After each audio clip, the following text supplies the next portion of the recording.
Cerebrospinal fluid examination. Cerebrospinal fluid examination is done for diagnosis of central nervous system abnormalities. Samples are obtained by lumbar, cisternal, or lateral cervical puncture or through ventricular cannulas or shunts. Sample collection, storage, and transportation. Typically, 3 to 4 tubes are drawn. Tube 1 for biochemistry, Tube 2 for microbiology, Tube 3 for cell counts, and Tube 4 for cytology. In a traumatic tap, Tube 3 must be used for maximum tests. Never use Tube 1 for microbiology as it will have contamination with skin bacteria.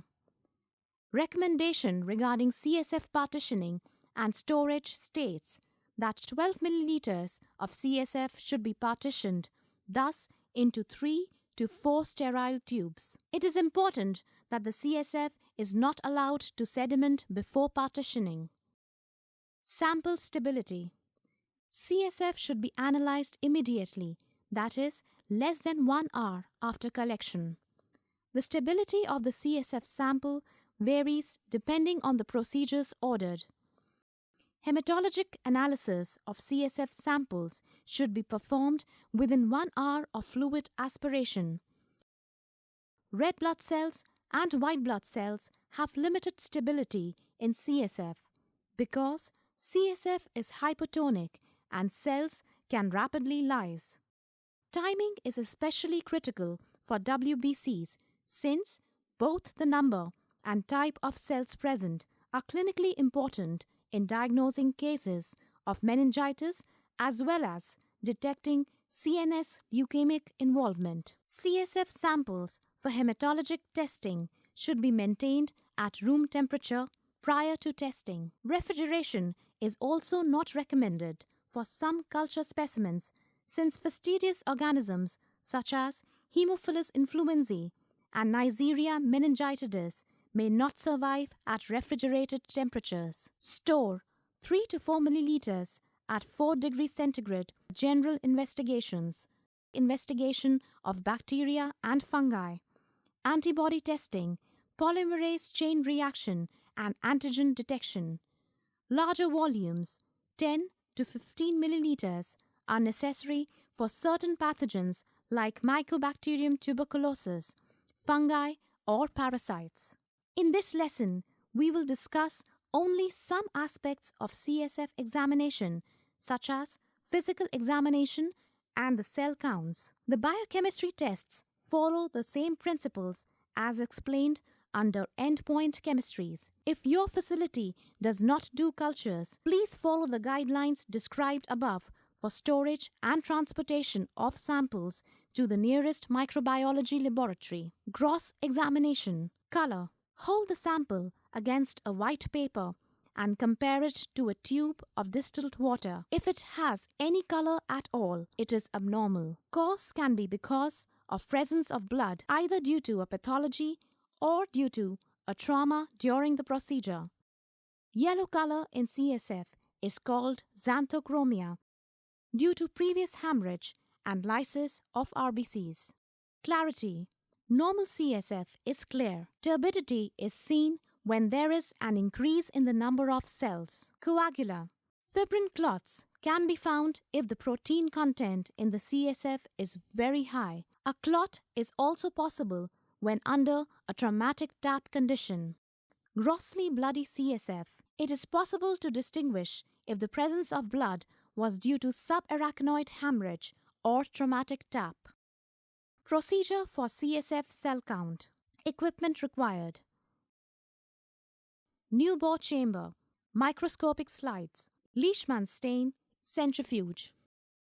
Total count. Mix the specimen thoroughly by gentle inversion at least 10 times. Using a pipette, transfer the undiluted fluid to a hemocytometer counting chamber. Fill both the sides of the chamber using proper technique. Allow the cells to settle. Focus under low power and adjust condenser and diaphragm for maximum visualization. Switch to high power or 40x.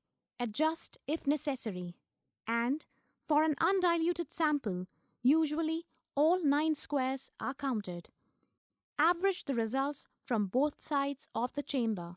Note: the necessity to dilute the CSF and the number of squares counted depends upon the cellularity of the specimen. Adjustments in the procedure should be made accordingly. Both WBCs and RBCs should be counted. If a diluent is required, isotonic saline may be used since it preserves both WBCs and RBCs. A 1:1 dilution is usually adequate to obtain a cell count. If the counts are extremely high, as in WBCs, dilution with Turk's fluid can also be done. RBCs and WBCs are counted separately. Care must be taken to check if the RBCs are crenated or not. In subarachnoid hemorrhage, crenated cells are seen as opposed to normal-looking red cells of a traumatic tap. It is also possible to distinguish between neutrophils and lymphocytes and determine the percentage of each type. Note: the necessity to dilute the CSF and the number of squares counted depends upon the cellularity of the specimen. Adjustments in the procedure should be made accordingly. Both WBCs and RBCs should be counted. Calculation: cells per microliter is equal to N into 1 into 10 by 9, where 9 is the area counted, N is the number of cells, 1 by 10 is the depth factor, 1 is the dilution. Differential WBC count. Spin the sample at 1500 revolutions per minute for 1 minute. Discard the supernatant and resuspend the sediments in the available fluid. Make a smear from sediment and add any Romanowski stain such as Leishman stain and allow to stand for 1 minute. Dilute with buffer of pH 6.8 and allow to stand for 3 minutes. When dry, view the slide under microscope and do the differential count of WBCs. A quality assurance mechanism of inter-observer variance, that is, testing by at least 2 people and analyzing each report, should be done on a periodic basis. Interferences: improper mixing before charging, improper centrifugation, air bubbles, sitting time beyond 20 minutes will result in disintegration of cells. Stain debris. Biochemistry. CSF glucose and protein are measured in same way as done in serum samples. Look for special instructions from the manufacturer regarding programming or calibrators. Normal CSF protein concentration is 14 to 45 milligrams per deciliter. It is derived from the plasma. Note that this result is in milligrams per deciliter rather than grams per deciliter, as it is in serum protein determination. Normal CSF glucose is 40 to 80 milligrams per deciliter. Gross appearance.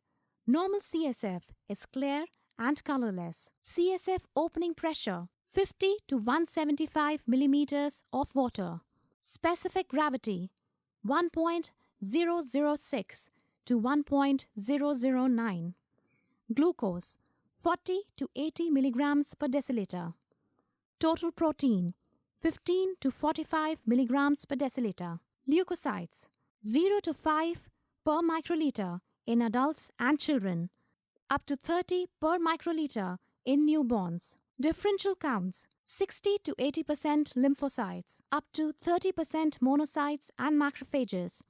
Other cells 2% or less. Monocytes and macrophages are somewhat higher in neonates. Negative gram stain. Culture should be sterile. Syphilis serology should be negative. Red blood cell count. Normally, there are no red blood cells in the CSF unless the needle passes through a blood vessels en route to the CSF.